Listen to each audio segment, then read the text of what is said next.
Hey, good evening, guys. Wasn't sure I was going to make this video, but I do have a little time tonight and actually had some things come in this week, so I thought I'd do a quick video. Actually going to be out of town this week. I'm going to be visiting another city, and there's a cool card shop there, so I'm hoping to be able to do some filming and show you a little bit of a video from that trip. Hope you guys have an opportunity to see it and enjoy it. Hopefully we're able to film. So let me just show you a few things that kind of came in this week, and it's been an exciting week. We got pitchers and catchers starting up. Obviously, we had the Super Bowl just this past Sunday, which was a really great experience too. So just lots to look forward to, and obviously the Champions League returned for me, which is a big deal for European soccer. All right, so I'm going to turn this around real quick. I'm going to make this quick and just kind of show you through some cards I got. All right, so this is continuing on the series of me putting together a 2001 Topps Gold Parallel Stars and Hall of Famer set. So I've got some more cards that came in from Sports Slots this week, including also a card I got off of eBay over last weekend. So I'm going to show these off to you. I will say that this project has gotten pretty massive when I started adding in the stars and also the retired players that were in the set, featured in the set, such as like some of the highlights for cards for guys that were retired at that point, like Roberto Clemente and stuff like that. But down to about 28 cards. They show up from time to time, so I'm excited to be able to pick those up when I can get it. There's one right now coming up that I've not seen in the 4 years, or 3 years I should say, that I've been working on this project. That's coming up for bid this week. I hope to be able to pick that one up. Crossing my fingers on that one. So let me just show you some stuff I picked up. All right, so starting with Gary Sheffield. We got this one from the Series 1. Oddly enough about this set, Series 1 actually came out in 2000. It came out in like November, December. They used to do that. I don't know when they discontinued that practice and start putting the releases during the actual calendar year, but they did come out at the end of 2000 for this one. So this was a card you could have gotten like in November, December in advance of the 2001 baseball season. And that's when I got really into the product. I was able to buy some stuff then, and I didn't buy any Series 2 or update because I got busy doing other things. I actually kind of got out of baseball cards for a few years, but later came back into it. So we have Gary Sheffield with the Dodgers, obviously still on the Hall of Fame ballot right now. Definitely linked to steroids in his career, so that's really holding him back potentially from being considered for the Hall of Fame. His lifetime home run total is over 500, so that used to be a guaranteed ticket to the Hall of Fame. But a lot of his best home run years came after when he was accused of actually using steroids, so that's going to be the big thing against him. Got Carlos Delgado, definitely a great hitter during his time. I don't know if he ever was linked to anything. I don't believe that he was. I think he was just a really damn good hitter, mostly for Toronto and the New York Mets during his career. He just came off of a season going into 2001. He led the league in doubles at 57 doubles and batted 330 or 344 in 2000. So kind of some crazy numbers. Numbers you really don't see in the game anymore very often. This was definitely very common during the steroid era, kind of seeing these really huge numbers. So that is Carlos Delgado. Here's a guy I think should get a little bit more love for the Hall of Fame at some point, Jim Edmonds. He definitely was one of the best center fielders in all of baseball during his time playing. Definitely was eclipsed more so by like the Ken Griffey Juniors of the world and things like that in the American League.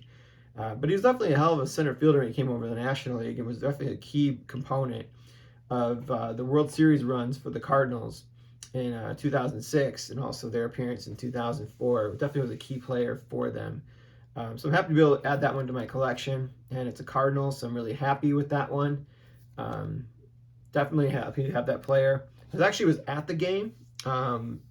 Little story real quick on Jim Edmonds. I actually was at the game in 2006 when the Cardinals were playing the White Sox at Comiskey Park. I think it was like at that point, I don't think it was U.S. Cellular Field. I can't remember what they actually were calling it at that point. It might have still been Comiskey Park before they had the actual sponsorship for the stadium.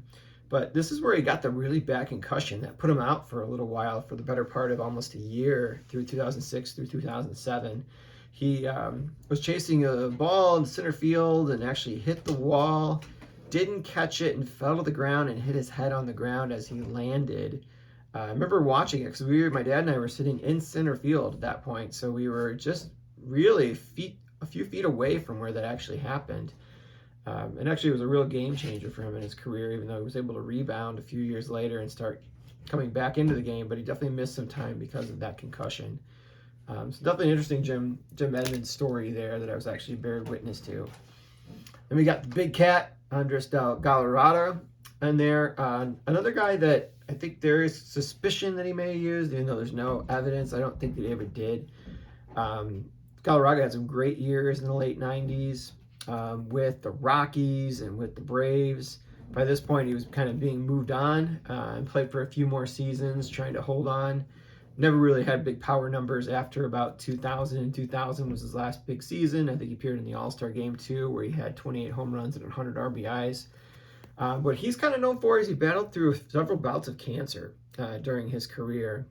So he's a cancer survivor, and I think that's what a lot of people kind of remember about him and kind of love about him, if you remember the period of time in the 90s when he was a hell of a hitter for the Braves and for the Rockies. Came up with the Expos, obviously, in the late 80s.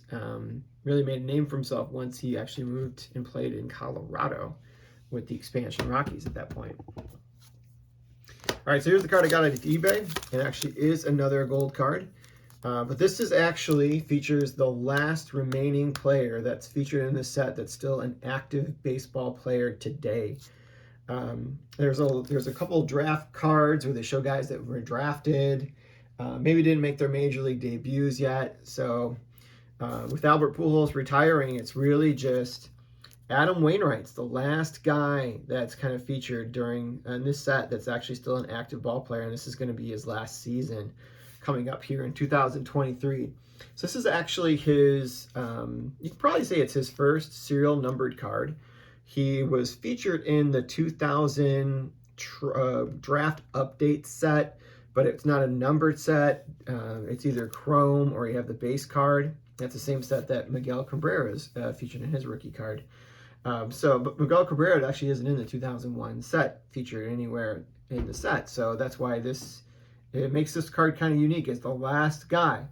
This other player featured on the left of the card did pitch a little bit for a couple teams during the end of the first decade of the 2000s. Didn't really make a name for himself. He even had a negative WAR.